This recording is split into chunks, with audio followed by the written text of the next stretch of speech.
But yes, Trump is looking for an off-ramp. News in Israel, Channel 13 says Trump in a dramatic statement, the war in Iran has been largely completed, significantly advancing the timeline.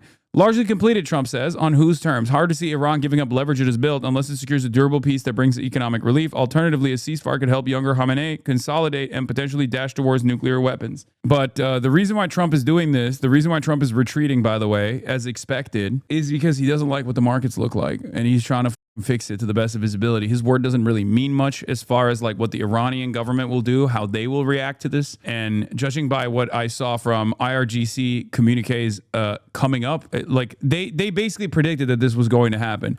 All of the pro IRGC accounts were literally saying Trump tomorrow is going to reveal that the war is over. He's going to see the markets and then he's going to say the war is done, the war is over, to try and correct the markets. Trump says, I think the Iran war is very complete, pretty much, to a CBS reporter. Trump says U.S. is very far ahead of his initial 4 to 5 week estimate timeframe on Iran, according to a CBS reporter.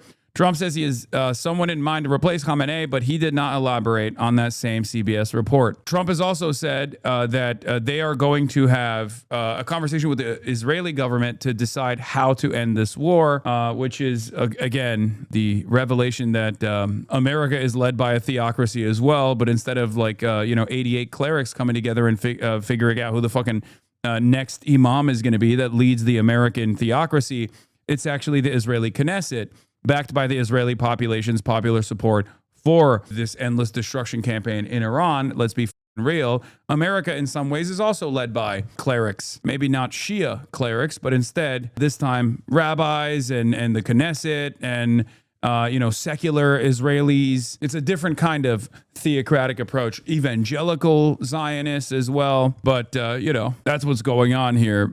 President Trump is considering taking over the Strait of Hormuz, according to CBS, which is, again, going against the whole mission accomplished narrative that they were talking about initially. Wei Zhang from CBS News says, in a phone interview, President Trump told me the war would be over soon. I think the war is very complete, pretty much. They have no Navy, no communications. They got no Air Force. He added that the U.S. is very far ahead of its initial 4 to 5 week estimated time frame. Asked about Iran's supreme leader, Moshtaba Khamenei, who Trump has openly criticized, he said, I have no message for him, none whatsoever. Trump said he has someone in mind to replace Khamenei, but did not elaborate. As for the Strait of Hormuz, Trump noted the ships are moving through now, but he is thinking about taking it over. Trump warned Iran, they've shot everything they have to shoot, and they better not try anything cute, or it's going to be the end of that country. John Hudson, confused by this, at Washington Post says, so which is it? This is just the beginning of the U.S. war in Iran, Hegseth told 60 Minutes on Friday. The war in Iran is very complete, pretty much, Trump tells NBC News today, or CBS News today. So which is it? Is it very much over, or is it just beginning? Let's be real. You got to go to the real boss man if you want to understand where this is going to go. And the real boss man is Israel. It's over when Benjamin Netanyahu says it. It began when Benjamin Netanyahu said it must begin, and it will be over when Benjamin Netanyahu says it's over. Apparently, Pootie Poo, Adolf Putler, and Donald Trump also had a conversation. Russian President Vladimir Putin held a phone call with U.S. President Donald Trump on Monday and shared his proposals aimed at a quick settlement to the Iran war. Kremlin foreign policy aide Yuri Ushakov told the reporters the leaders also discussed the Ukrainian conflict and the situation of Venezuela in context of the global oil market situation. Yeah.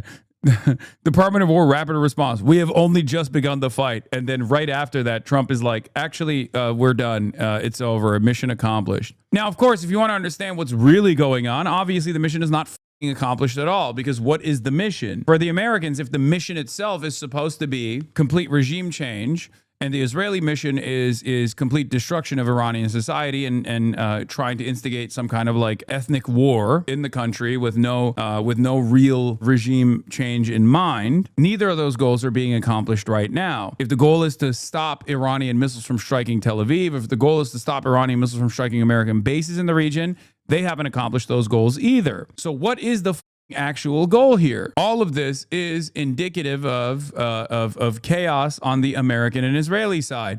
They have different goals that are actually competing with one another. We don't know who will win out in this process, because if Donald Trump turns around and says, all right, Bibi, you're cut, you're done, shut the fuck up, then they can actually manage some kind of retreat, some kind of strategic retreat. The Americans can, which will allow Iran to accomplish its goals of overcoming this destabilizing bombing campaign. And depending on how successful they've been, they might even actually cause the Gulf states to demand American retreat from their nation states, which again, seems like the maximalist goals for Iran. As a Persian, this is so sad. I wish US and Israel actually wanted to help the country. They've never wanted to help the country. They will never want to help the country. Let's be real. That was never going to happen. That was exactly what I was stressing over and over again, explaining to people that did not want to hear what I had to say, that was never the goal. This was the goal. Israel's goal is complete destabilization. America's goal is like some kind of regime change so that they can get better oil contracts out of Iran, like a pliant state that can still oppress the citizens. If they don't give a shit about that, obviously. They just care about having a more pliant state in Iran that they can loot and they can pillage the natural resources of with ease. Is the Strait still closed? Yes, the Strait is still closed. There is some reporting that the oil tankers and some of the tankers are passing through while turning off their transponders, but not exactly sure as to how successful that is because the markets are still reacting very negatively, except the markets have reacted very positively to Trump basically saying mission accomplished. As a matter of fact, we're retreating. Ori Goldberg in Israel said, just had the most intense 2 hours of bombardment here since Israel began its criminal war in Iran. This is an anti-Zionist Jew living in Israel, for the record. Ori Goldberg is very, very against the Israeli state. Israeli citizens receive the full demonstration of how dazed and confused our civil defense is, and I live in a well-to-do area. Just as Israel thrives on denying the humanity of its victims in Palestine, Iran, and Lebanon, so do Israelis thrive on complete and utter disassociation from their own lives on murderous solipsism. This works exactly until the second it stops working.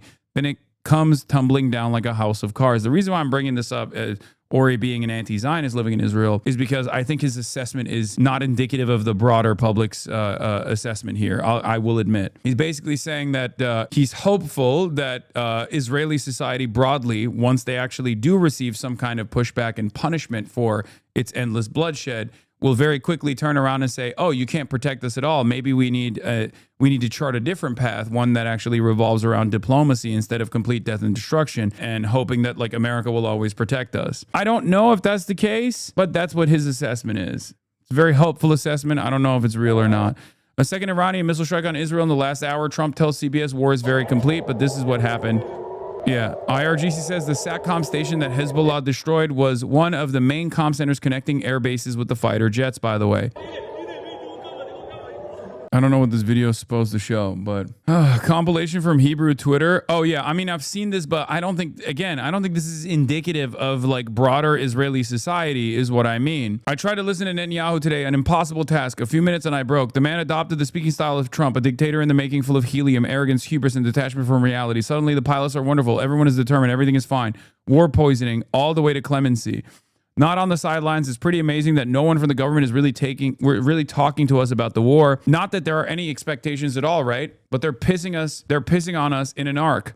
The reasons, in my opinion, one, they don't give a damn about us. It's a bit hard to explain the goals of the fighting when they're political, and saying explicit defined goals would make them look like clowns because it's unlikely they'll meet them. So this is our life now, trying to juggle routine while flying missiles over our heads. Well, missiles fly over our heads, going out into the sun between one siren and the next, going to work when we can and take time off on our dime when we can't, sometimes crying and sometimes not. Is that it? The saddest thing about this whole story is the absolute certainty that it's all for nothing. Netanyahu, despite his desire to be remembered as Churchill, was and remains a complete zero who hasn't finished a single job once and has appointed a collection of zeros around him and has been holding this country hostage for 6 years. Answers we have not, like, these are the liberal Zionists. Like, these are some of the liberal Zionists, like some of the oppositional figures that are maybe a little bit on shaky ground in terms of their unlimited support for Benjamin Netanyahu, now that there is like some consequences that like broader Israeli society is receiving from this endless bombing campaigns. And that's important to understand, okay? Obviously, they have no sympathy for Iran at all. They have no sympathy for Palestinians at all. But they are feeling the pain of the actions that the government is taking for once. It's not dissimilar to how like Americans are selfish, fat hogs, but they see the price of the gas pump and they go, wait a minute, why the fuck are we doing this? It's not dissimilar to that. This is why this is what the goals of the Iranian bombing campaigns are, for the record. It is to accomplish exactly this, to destroy the veneer of protection that Israeli society relies on, the Israeli government relies on, in an effort to say, yeah, we can bomb everyone we want to, and you will never receive the consequences of said death and destruction campaign because America will always back us up. But now that America is incapable of backing Israel up because Israel is incapable of defending itself in the same ways that it always was able to, even in the 12-day war where there was like, bombing campaigns that took place. But overall, there was a level of protection. If you went into a shelter, you were fine. Now that interceptors are no longer as capable, now that the eyes and ears around the region have been destroyed by the Iranian bombing campaigns, all of a sudden it's not so easy to engage in the interceptions with the arrow system, with the, obviously like the Tamir interceptors are not supposed to take out ballistic munitions anyway, like, coming from the Iranian side. But basically that paired up with Hezbollah's bombing campaigns as well, like taking out SATCOM facilities, radar facilities, things of that nature, all of a sudden it's like infinitely more difficult, especially considering that Israel is one of the most heavily guarded airspaces on the planet. Okay. You got like Moscow on the one hand, and you got Israel, specifically Tel Aviv, on the other. If you have one of the best defended airspaces on the planet receiving blow after blow from Iranian missiles, all of a sudden the calculation changes quite a bit. I mean, think about it this way. We didn't have enough THAAD interceptors. We didn't have enough THAADs that we had to literally go to South Korea and demand and beg them to send some of their THAAD anti-missile defenses to Bahrain and to UAE and to other places in the region. It's unheard of. I mean, this is a massive, massive L for American force projection capabilities. We're told the whole world, and I kept stressing this over and over again, we told the whole world that we are completely incapable of going up against a country that has the economy the size of a American state. We are so incapable of defending our bases and our own assets that cost billions of dollars to make, the assets that actually also play a role in the protective network against defending our most significant asset, Israel, that we told the world, like, no, we can't do this. We don't have the defensive capabilities to go against Iran. Having said that, however, the reason why I'm saying like this kind of attitude is not exactly demonstrated in the polls. If you look at the support for the Iran war, and this is really funny, I love seeing like liberals like Ian Bremmer basically posting like I have been for years now.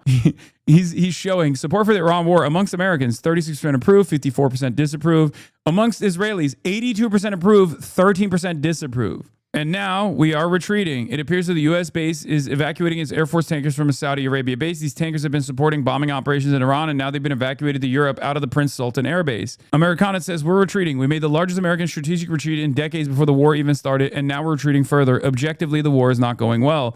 This is in direct response to the Iranian ballistic missile attack on Prince Sultan Air Base last night. I'm inclined to take this as a signal that the air defenses at Prince Sultan are reaching exhaustion. This is roughly the timeline I would expect for that. Like, it's nutty. It's actually crazy that these guys from the start were like, oh, dude, our dicks are so hard. Our military is so wonderful. We're destroying Iran. We're going to come out of this victors. Osin account saying new parts and bombing equipment's coming. That's why those planes are going back. I don't know. I don't think you guys understand the domestic concerns within Arab Gulf states and the very new concerns in terms of like Israel dominating the region. There is a reason why I did not believe the reporting that the Saudi government was actively petitioning America to bomb Iran. The reason why I did not believe that reporting was because out of all the Gulf states, there's only one country. There's only one country that was on board with this, most likely, and even they are outwardly communicating that they're no longer on board with this, and that is the UAE. Okay, the UAE is tied to Israel at this point, or was tied to Israel at this point, and even their public correspondence so far has been enough is enough. You got to cut it out. Because for these guys, what they're seeing is America completely incapable of defending them, and maybe not even capable of defending Israel, even though Israel is the primary concern for America. That is very clear. More. Reuters. President Donald Trump's administration is considering reducing oil sanctions on Russia to... Oh my God. Oh my God. How can you see this as anything but a spectacular L for American foreign policy ambitions, American force projection around the globe? It's over. I mean, it's not fully over, obviously, but this is why I said empire doesn't die quietly, but you can kind of see it, right? You have to notice it, right? You have to recognize that this is very different. This is very different from the heyday. Even then, there were a lot of problems in the global war on terror, especially initially, but like nothing like this. This is complete defeat, total defeat, and Moscow can just say no and sell at higher prices to China and India. Why would they want this without complete victory in Ukraine? I mean, I think Moscow will be open to talks with Europe now. President Donald Trump's administration is considering reducing oil sanctions on Russia to help cool a surge in global energy prices triggered by the U.S. and Israeli war on Iran, with an announcement possible as soon as Monday, according to 3 sources familiar with the planning. The move would be intended to boost world supplies of oil amid massive disruptions to Middle East shipments from the expanding conflict, but could also complicate the U.S. efforts to deprive Russia of its revenue for the war in Ukraine. The discussions could include broad sanctions relief, as well as more targeted options that would allow certain countries such as India to buy Russian oil without fear of U.S. penalties, including tariffs, the source told Reuters. Speaking on condition of anonymity, the United States last week allowed India to temporarily purchase Russian crude oil already on tankers at sea to help it cope with the cuts to Middle East supply. On the one hand, you got Ukraine sending its forces to help with to help develop drone defenses for the Gulf states. On the other hand, America is literally telling Russia, like, you're probably going to be able to annex, we're gonna offer legal recognition to the annexed territories, and you can help Europe in the interim, because there is a major energy crisis that we designed. It's ironic because I said this after October 7, if you remember, to all the pro-Ukraine and pro-American, like pro-NATO, pro-Israel Andes. I was like, listen up, guys. Our attention is going to be needed elsewhere. We don't have infinite supply. We certainly didn't have infinite supply to defend Ukraine anyway. That much was clear.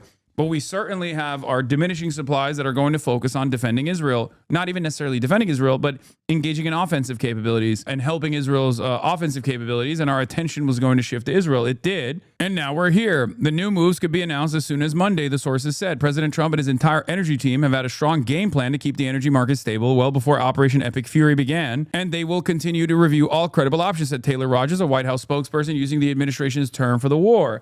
Any policy announcement will come directly from the president or his team, Rogers said. It's so crazy, the utter vindication that anti-imperialists have had in the last week or the last couple of years at this point. It's spectacular L after spectacular L for the United States of America and all of its endless bloody endeavors around the world, trying to maintain this wide empire that spans across nations, that is everywhere all at once, and how much our force projection capabilities have diminished. And yet people are still trying to desperately cope with this reality by being like, but our weapons are so cool. It doesn't matter if you have the best weapons, okay? It doesn't matter, clearly. And I'm not saying this to gloat. I'm not saying this to flex on all the dumb motherfuckers that believed over and over again that America has this capability. America will be the domineering force in perpetuity. I'm saying this so that you understand what the initial implicit biases that you had baked into your collective consciousness about American might, American chauvinism, Western chauvinism in general,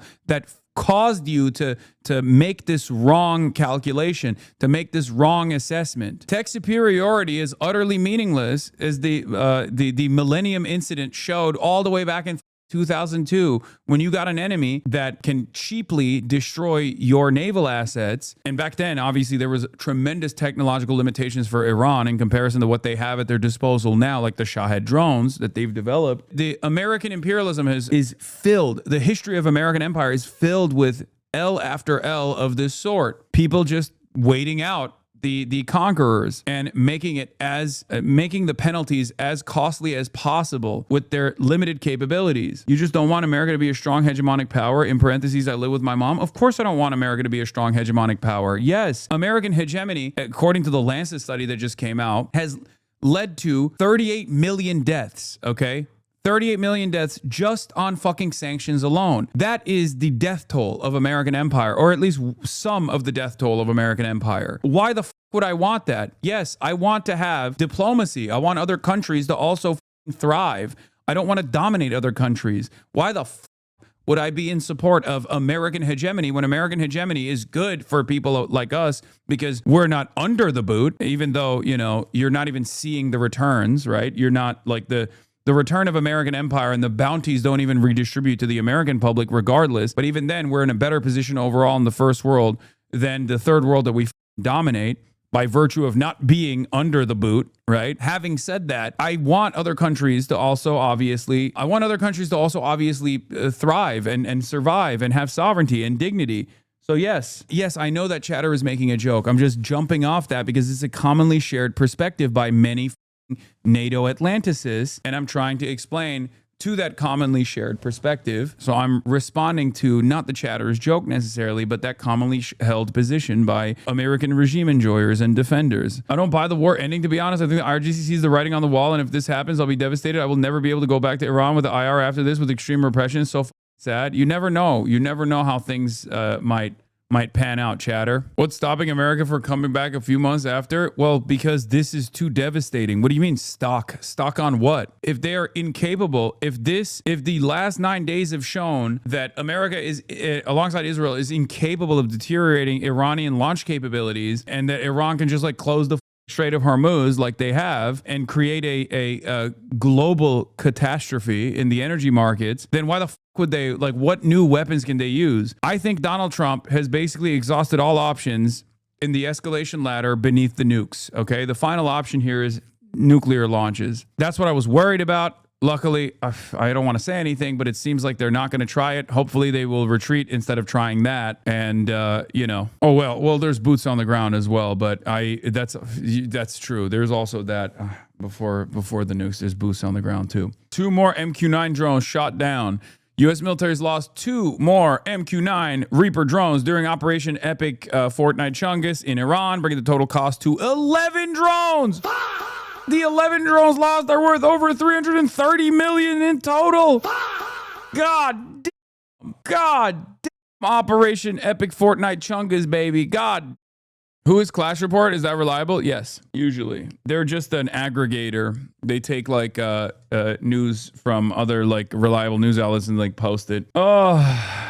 Anyway, we could have so much healthcare. No, you can't, and you will like it. You will never have healthcare, and you will enjoy it, okay? You are not allowed to have healthcare because all the money is going to Israel, and that's the most important, most consequential thing you could do. And if you ever question that allegiance that we have, you are the biggest anti-Semite that has ever existed, and you should go to prison. Me, on the other hand, am Israel Chai. I love Israel. I think all of our tax dollars should continue going to Israel. I don't think teachers deserve higher salaries. I don't think rural areas deserve to have hospitals, because I think we should give all that money to Israel.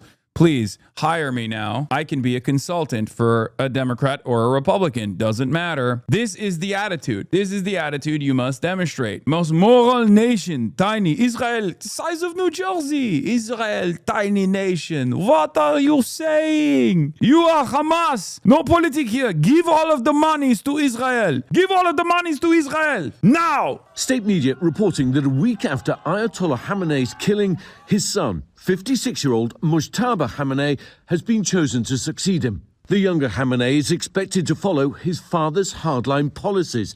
But President Trump dismissing him as a lightweight and an unacceptable choice, telling our Mary Bruce in an interview he needs to approve the next Iranian leader or he's not going to last long. Israel warning it would target any new leader. Trump now considering sending U.S. special forces into Iran to seize the country's nuclear stockpile. We wouldn't do it now. Maybe we'd do it later. The news coming amid an intense new wave of U.S. and Israeli strikes Sunday.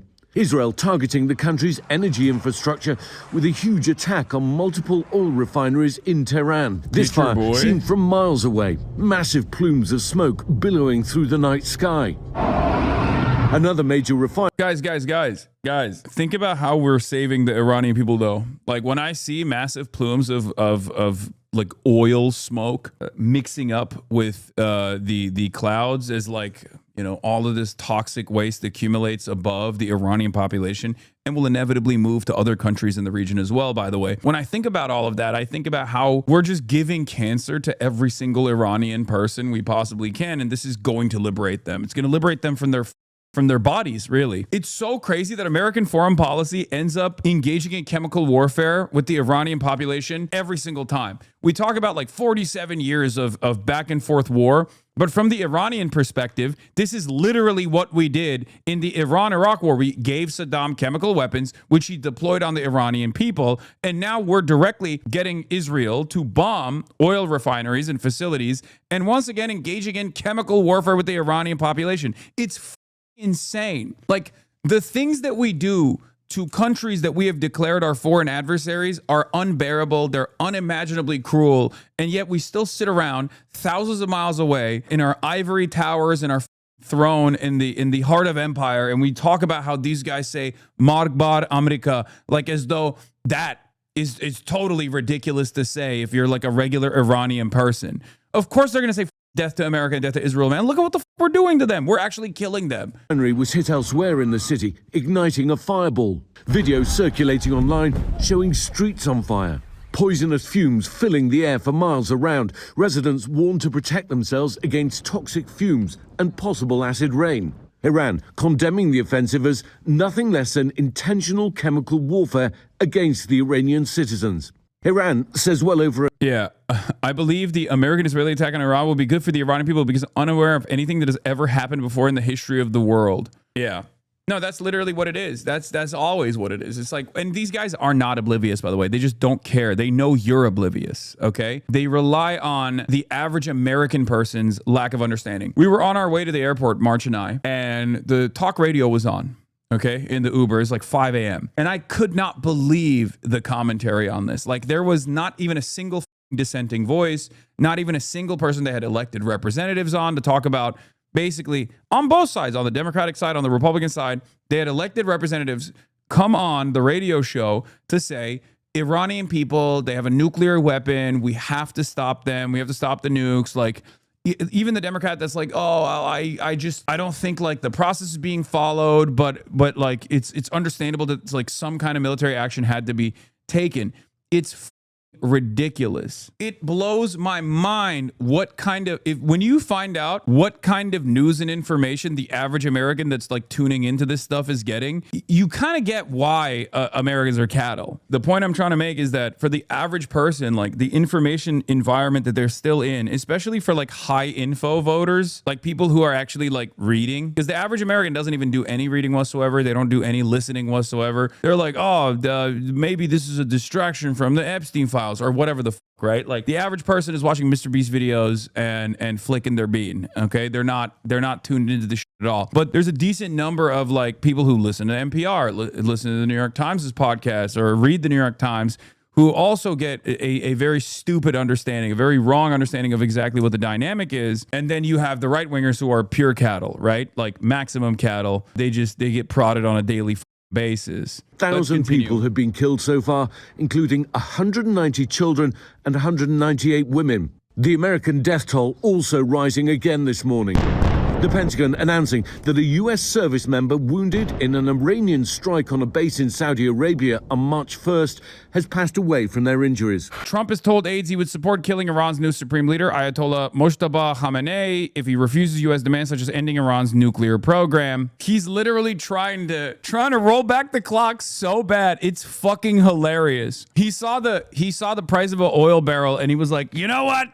That's negotiations are fine. Art of the deal. Art of the deal. We're gonna do art of the deal, baby. That's right. That's right.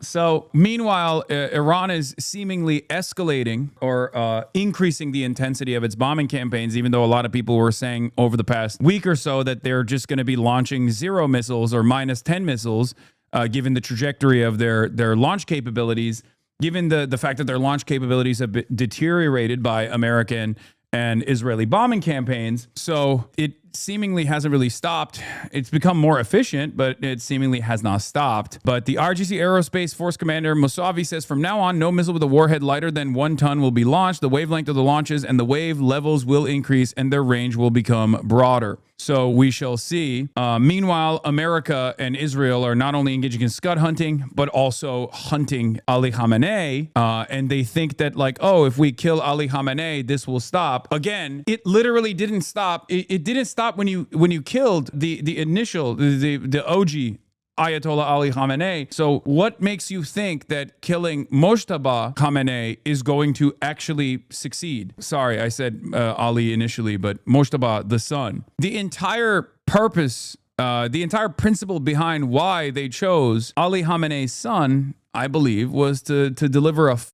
you to the West, to say, no, we're resilient. We don't give a fuck about your demands. We still call the shots here. We are not backing away. If you end up killing the son, nothing is going to change in the dynamic. It makes no sense. This sure sounds constructed to convey that he doesn't back his immediate killing, which is the stated Israeli objective. President Trump has told aides he would back the killing of the new Iranian Supreme Leader Mojtaba Khamenei if he proves unwilling to cede to U.S. demands, such as ending Iran's nuclear development, current U.S. former official said.